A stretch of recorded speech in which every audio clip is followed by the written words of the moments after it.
کرو. میں تو جب بھی دعا مانگتا ہوں تو یہ عرض کیا کرتا ہوں اللہ رزق حلال، رزق وسیع، رزق سہل، رزق مبارک اور رزق فراوان عطا کر، جو سہولت سے مل جائے. ہماری زندگی کا مقصد صبح سے لے کر شام تک روٹی روزی کمانا ہی نہیں ہے.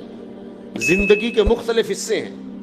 ہم نے اللہ کو راضی کرنا پہلی ترجیح ہے، اس کے حکام کے مطابق زندگی گزارنی ہے، یہ ہماری ترجیح ہے.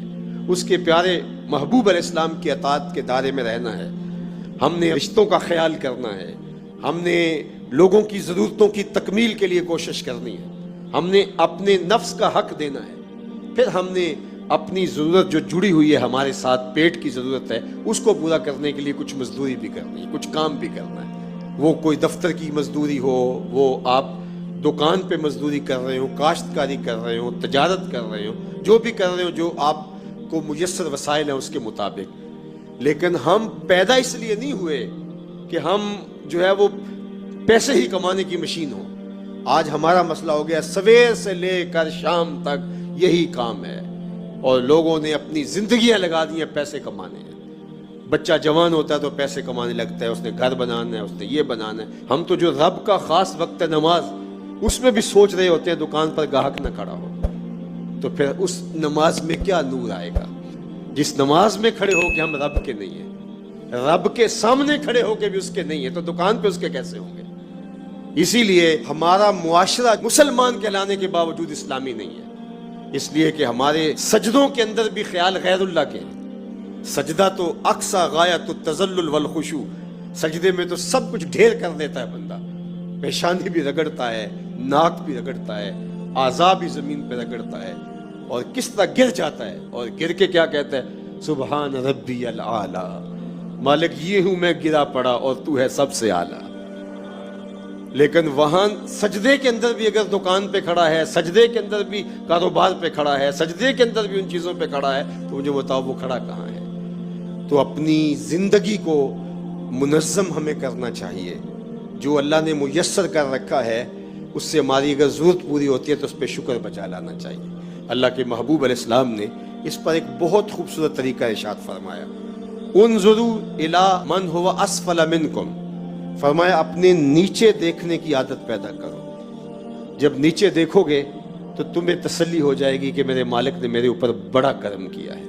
اوپر دیکھنے لگ جاؤ گے، 2 کنال کے بنگلے میں بھی رہتے ہو تو آپ کو تنگ لگے گا. لیکن ہم دنیا میں اوپر دیکھتے ہیں اور دین میں نیچے دیکھتے ہیں. حالانکہ فرمایا گیا کہ دنیا میں اپنے نیچے دیکھو اور دین میں اپنے اوپر دیکھو. میں تو صرف 5 نمازیں پڑھتا ہوں یار، فلاں شخص تو تہجد بھی پڑھتا ہے، مجھے تو صرف اتنا نصیب ہے اور اس کے اعمال تو یہ ہیں. لیکن وہاں ہمارا انداز نظر کیا ہے؟ فلاں بخشا گیا تو ہم بھی بخشے جائیں گے. اچھا اگر وہ نہ بخشا گیا تو ہم نے اپنی بخشش کو اس سے جوڑ دیا. تو یہ ہمارا طرز زندگی ہے. ہم اوپر دیکھتے ہیں دنیا میں اور نیچے دیکھتے ہیں دین میں. ہمیں اوپر دیکھنا ہوگا دین میں اور نیچے دیکھنا ہوگا دنیا میں. جس طرح کی زندگی ہم بسر کر رہے ہیں، ماضی میں ایسی زندگی بادشاہوں کی بھی نہیں تھی. میں نے قوم عاد کی بستیاں دیکھی، قوم سمود کی بستیاں میں نے دیکھی، اصحاب رس اور شہر مدین کا علاقہ میں نے ایک زمانے میں دیکھا ہے، اور ان کے بڑے بڑے لوگوں کے گھر دیکھے جو پہاڑوں کو کھود کے انہوں نے بنائے تھے. تو میں وہاں بھی ان دوستوں سے جو میرے ساتھ تھے میں نے کہا کہ آج ہمارا جو رہائشی سٹائل ہے وہ ان سے بہتر ہے. وہ پہاڑوں کے اندر ہی تھوڑا سا ایک بیڈ نما چیز بنا لی، اور یہ اس زمانے کی ان کی عالی نسب رہائشیں تھیں. آج کے کھانے پینے، آج کی سواریاں، اور آج جو ہے وہ لوگوں کا آنا جانا اور زندگی کی عیش، لیکن سویر سے لے کر شام تک اللہ کی ناشکری زبان کے اوپر ہے. شکر سیکھو، اللہ کا شکر کرو. شکر سے نعمتیں بڑھتی ہیں، ناشکری سے بے برکتی ہوتی ہے.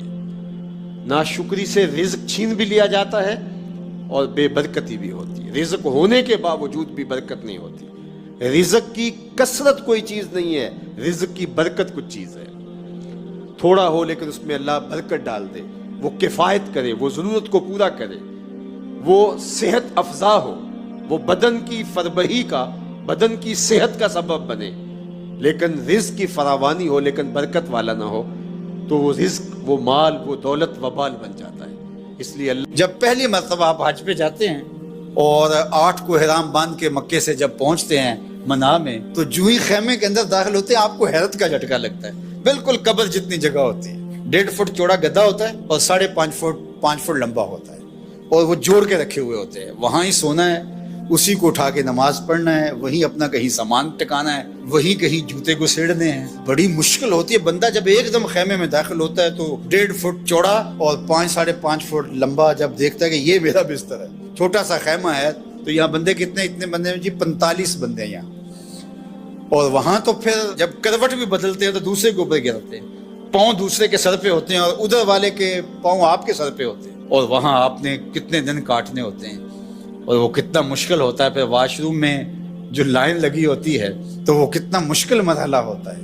لیکن اس کے باوجود تکلیف سارے کاٹتے ہیں, لیکن جنگ و جدل نہیں ہوتا, اس لیے کہ میرے رب نے کہا میرے بندو میرے دربار پہ اور لڑنا نہیں ہے. یہ حج پہ اللہ تعالیٰ نے ہمارا امتحان لیا.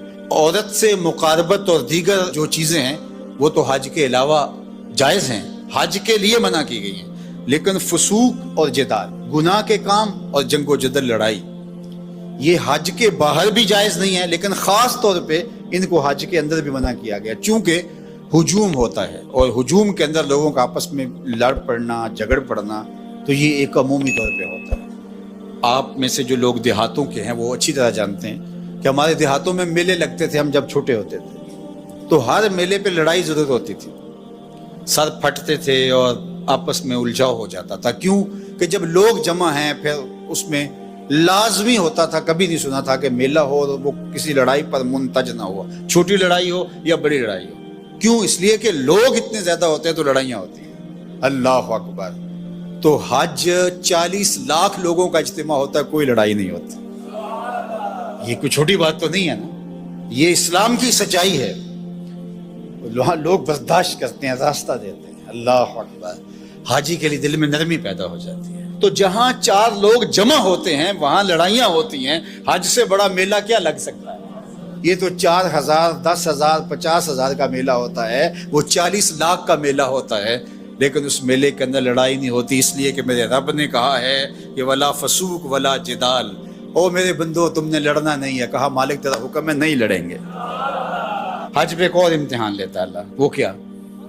احرام کی شرط ہے نا, پردہ دار خاتون بھی ہو اس کو بھی حکم ہے منہ نہیں ڈھانپنا, تیرے چہرے پہ نقاب نہیں آنا چاہیے. اللہ کا گھر کعبہ سامنے, مطاف, وہاں تو بے پردہ عورت بھی جا کے پردہ کر لے, لیکن کہا کہ احرام باندھا ہے تمہارا چہرہ نہیں ڈھکا ہوا ہونا چاہیے, تو چہرہ جو ہے وہ تم نے بہنا رکھنا ہے. مالک یہ کیا؟ کہا میں دیکھنا چاہتا ہوں کہ میرے بندے میرے گھر کے سامنے آ کے میرا حیا کرتے ہیں کہ نہیں کرتے, یہی تو دیکھنا چاہتا ہوں. ان کی آنکھوں میں شرم آتی ہے کہ نہیں آتی, یہی تو امتحان لینا ہے بندے کا. اور وہاں مجال ہے کہ کوئی کسی کی آنکھوں میں آوارگی آ جائے, کسی کی آنکھوں کے اندر بدکاری آ جائے. کیسی پاکیزگی ہوتی ہے, کیسی عفت ہوتی ہے یار. اپنی بیوی بھی ساتھ ہو تو تم اسے بھی اس نظر سے نہیں دیکھ سکتے, تو پھر کسی اور کی خاتون کو کوئی کیسے دیکھے گا؟